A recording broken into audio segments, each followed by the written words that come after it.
Hello, everyone. Welcome back to the Black Zeitgeist. Today, we'll be talking about Black economics, the Honey Pot Company, and Asian businesses. Stay tuned. Keep it on the level. Keep it on the level. Keep it on the level. Hi, everyone. So today is not going to be as long a video as before. We're just going to be talking about, like I mentioned earlier, Black economics, the Honey Pot Company, and certain House of Representative members. So let's go ahead and get started. So the Honey Pot Company, I'm pretty sure a lot of people know what the Honey Pot Company is after the past week. But basically, they are a female brand, a female healthcare brand that creates lotions and different things for women, for women health products. So, yeah, it's founded by a Black woman. The founder is called Beatrice Dixon. She's phenomenal. I've watched a variety of her interviews on different shows, and she's great, right? So they were in the news recently because of an ad that Target had run. That ad basically had her talking about her company and her goal of the company, which was to inspire the next generation of Black girls to not only aim higher but create businesses and do for self, which is fantastic and which is something that obviously should be applauded. Unfortunately, a lot of people disagreed, and they were not happy with the fact that a Black woman could speak so boldly and confidently of uplifting Black children and be so successful in doing so with a company with a variety of different products on the store's shelves of Target, right? So they decided to review bomb her company on Trustpilot.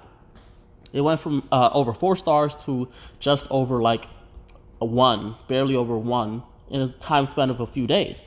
However, when this hit the media and when Black people and Black women started to talk about the company and how it's being targeted, the Black community overall, Black men and women, started to ride and come to her support and started reviewing for the company and making sure that 1.5 star went all the way back up to above 4, and not only that, even better, supported the company financially by buying her products. A lot of her products were on back order and were barely on the shelves after this controversy. So she definitely seemed to have had a good financial quarter due to this controversy. And it's just interesting how the racists who had review bombed it initially because she had been so bold to support Black girls had the opposite effect.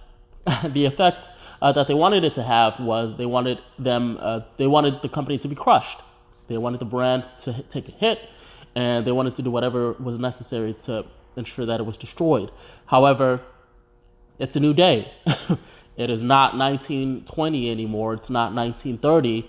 This isn't Black Wall Street anymore. That's not those days are over. They're behind us.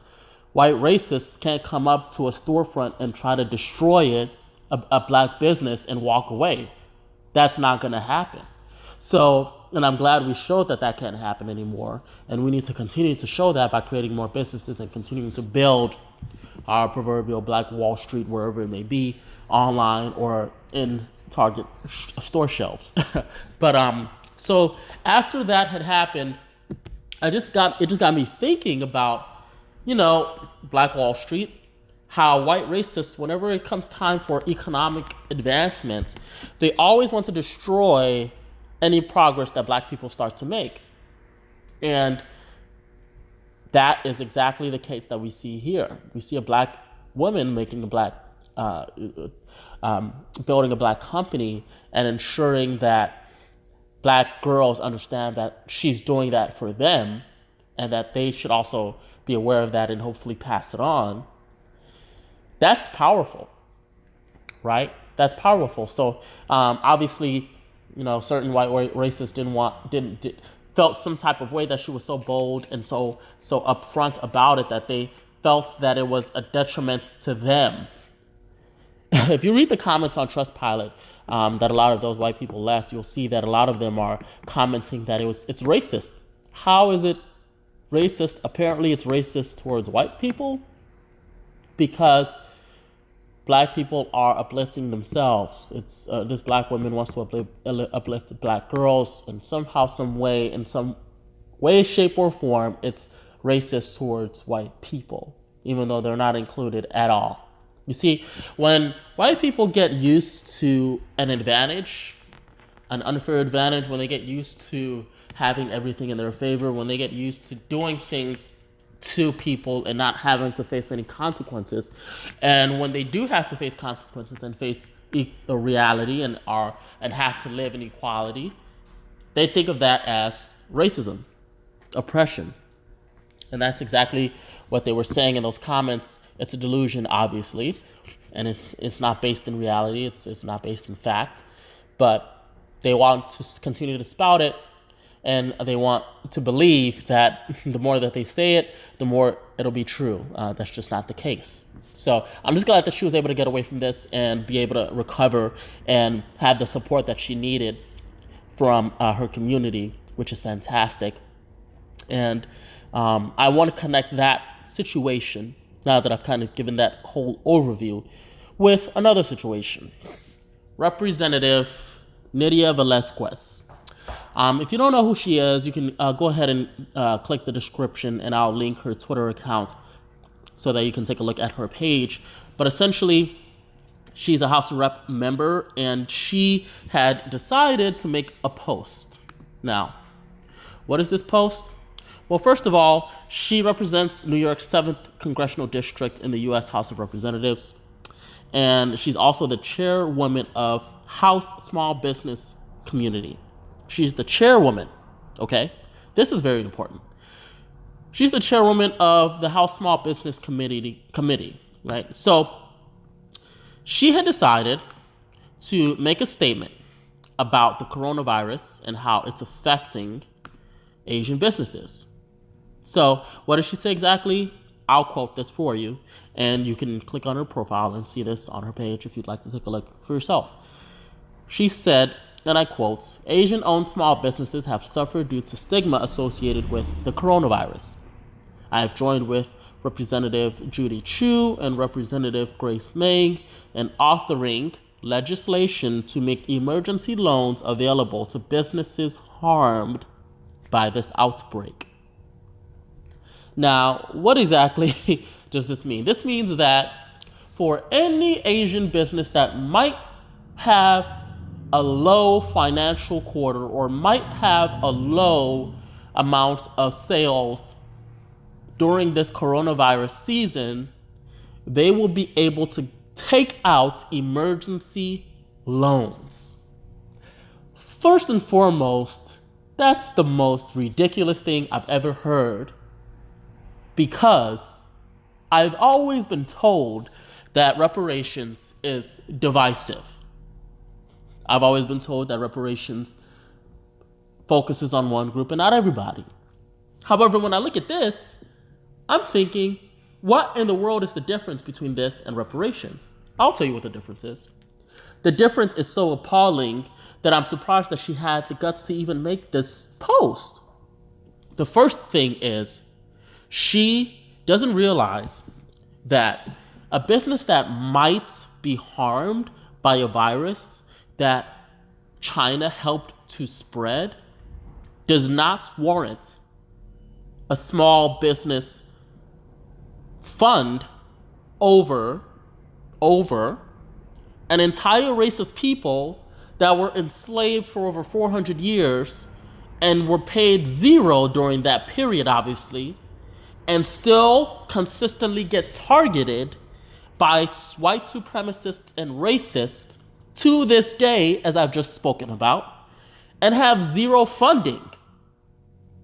This is the problem.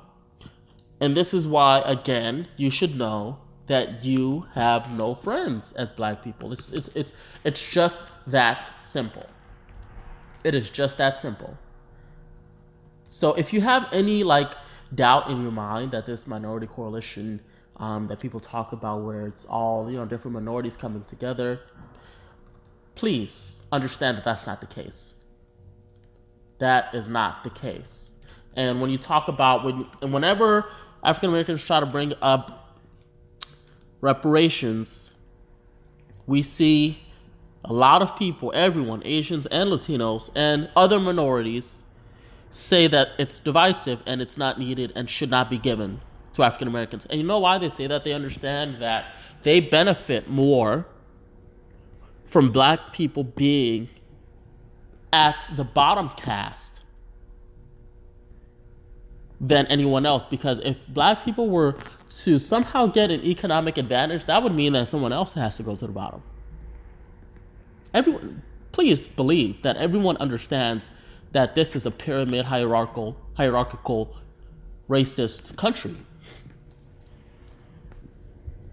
First built on race, a race caste system, then there's an underlying wealth caste system, obviously.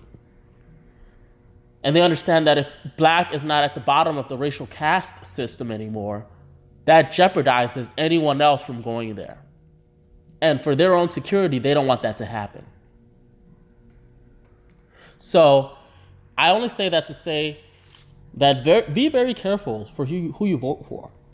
Don't just vote for a non-white person. Vote in your interest. If there's not a candidate that's doing something for you specifically to uplift your community, do not vote for them. And that's a very poignant statement when we talk about this upcoming election. So I just wanted to bring that dichotomy together and kind of have you analyze how the Honey Pot Company was being attacked racially.